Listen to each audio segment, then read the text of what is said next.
chacun de plus de 5700 bureaux de vote. Tous les procès-verbaux leur seront-ils remis à la fin de la journée? Question d'autant plus importante que certains opposants ont déjà laissé entendre qu'ils se préparaient à contester les résultats et que la conférence épiscopale n'a pas été autorisée à déployer ses observateurs sur le terrain.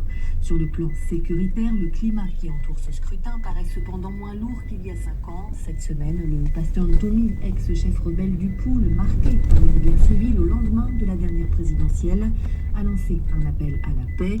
Sans soutenir aucun candidat cette fois, il a estimé que cette élection ne doit pas être l'occasion, je cite, de réveiller les vieux démons de la division. Et parmi les candidats, l'opposant Guy Brice Parfait Kolela est hospitalisé, atteint du Covid-19. Selon son entourage, il pourrait être évacué vers la France si son état de santé le nécessite. Reconfinement, nouvelles interdictions, fermeture de magasins, d'écoles ou même de plages. Un peu partout dans le monde, les restrictions se durcissent. Face à la troisième vague de la pandémie, les États resserrent la vis. Mais ces limitations passent de plus en plus mal auprès d'une population usée par un an de pandémie. Hier, des manifestations ont eu lieu en Allemagne, au Royaume-Uni, en France, en Serbie, mais aussi au Canada et même en Suède, un pays qui pourtant n'a connu ni couvre-feu ni confinement et où le port du masque n'est pas obligatoire. À Stockholm, Frédéric Faux. Plusieurs centaines de personnes se sont donné rendez-vous au centre de Stockholm. Parmi elles, des anti-vaccins et des militants qui protestent contre l'interdiction de se regrouper à plus de 8 personnes. Les manifestants ont donc joué au chat et à la souris avec la police en se déplaçant d'un endroit à un autre. Les restrictions dues au Covid sont plutôt modérées en Suède, mais depuis quelques mois, elles sont de plus en plus nombreuses. Et Tim ne les comprend pas.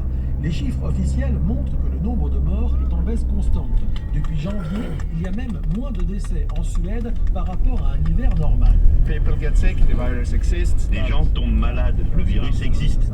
Et vous ne pouvez pas paralyser toute la société pour ça. C'est de pire en pire. Les gens doivent pouvoir aller au gymnase, se rencontrer. Moi, j'aime aller nager avec mon fils, mais toutes les piscines sont fermées. Les confinements font plus de dégâts que d'autres choses. La manifestation de Stockholm a en tout cas étonné Moed, un touriste français étonné par la liberté dont jouit encore la Suède. Il n'y a pas de couvre-feu, il n'y a jamais eu de confinement. J'ai redécouvert ça d'aller me poser en terrasse. Là, quand je vois qu'ici, justement, ils manifestent pour les peu de restrictions qu'ils ont, je me demande qu'est-ce qu'on devrait faire nous.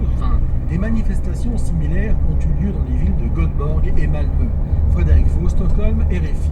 En France, 16 départements sont depuis hier sous confinement et couvre-feu et d'autres pourraient bientôt suivre selon l'épidémiologiste Arnaud Fontanet.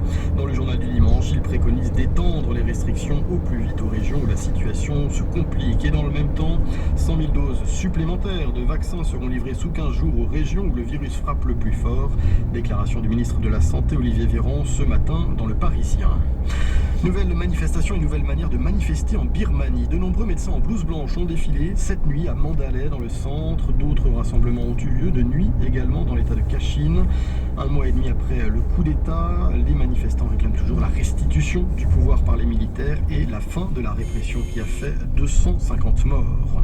Les États-Unis poursuivent leur prise de contact avec les autres puissances de la planète après une tournée au Japon et en Corée pour le secrétaire d'État et une rencontre avec des représentants chinois.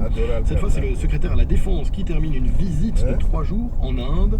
Objectif, poser les bases d'une nouvelle relation avec ce pays. À New Delhi, Sébastien Farsi.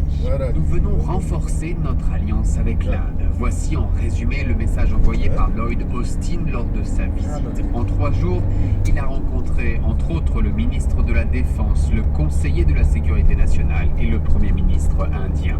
Washington compte bien sûr sur New Delhi pour l'aider à contenir l'expansion agressive de la Chine dans cette région stratégique de l'Indo-Pacifique. Mais la nouvelle administration américaine compte le faire en coopération avec son allié et plus de manière unilatérale. Lloyd Austin n'a pas de mots assez flatteurs pour cet allié, décrivant l'Inde comme le leader de la région et leur alliance comme l'un des partenariats clés du XXIe siècle. Le secrétaire d'État n'a toutefois pas hésité à parler aux dirigeants indiens de la question des droits humains et de ceux des musulmans, mis à mal depuis 6 ans par le gouvernement nationaliste hindou.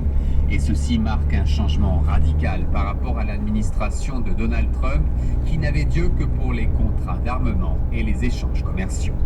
Sébastien Farsi, New Delhi, RFI. L'indignation ne retombe pas au sein de la communauté internationale, mais aussi en Turquie, après la décision d'Ankara de se retirer de la Convention d'Istanbul, un traité international qui permet de lutter contre les violences faites aux femmes. Ce retrait intervient alors que ces agressions sont en hausse en Turquie. Alors hier, de nombreuses femmes ont manifesté, notamment à Istanbul, pour dénoncer ce recul. Elif Ege fait partie de l'association Morjati qui, depuis des années, les années 90, lutte contre ces violences, en partie grâce aux outils internationaux dont fait partie la Convention d'Istanbul. La violence à l'égard des femmes est un problème très courant en Turquie. La raison, c'est bien sûr cet état d'esprit patriarcal et puis toutes les attaques contre la notion d'égalité de genre. Il faut y ajouter un problème d'application des lois. Avant, les lois nationales n'étaient pas correctement appliquées. Il y a donc une résistance bien réelle à ces textes de la part de la police, des procureurs, des juges, ce qui fait qu'il y a une véritable impunité. Mais grâce aux conventions internationales, le mouvement des femmes en Turquie fait de véritables avancées. Par exemple, nous avons utilisé les décisions de la Cour internationale des droits de l'homme.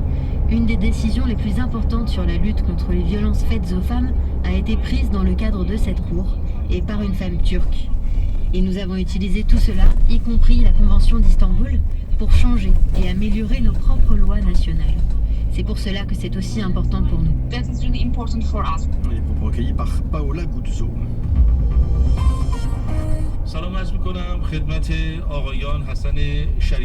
Vous écoutez RFI en persan et la rédaction en persan fête aujourd'hui son 30e anniversaire. Le 21 mars 1991, RFI diffusait en effet pour la première fois ses programmes dans cette langue à destination de l'Iran, de l'Afghanistan et du Tadjikistan. À l'occasion de cet anniversaire et de Nowruz, le nouvel an du calendrier persan, RFI vous propose donc une programmation spéciale à retrouver sur notre site rfi.fr.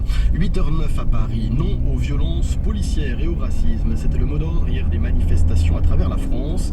Plusieurs milliers de personnes se sont rassemblées en dépit du confinement. À Paris, elles étaient 3500 selon les autorités. Une marche organisée à l'appel de plusieurs collectifs, dont la Marche des Solidarités et la coordination Stop Loi Sécurité Globale. Reportage Cédric De Oliveira.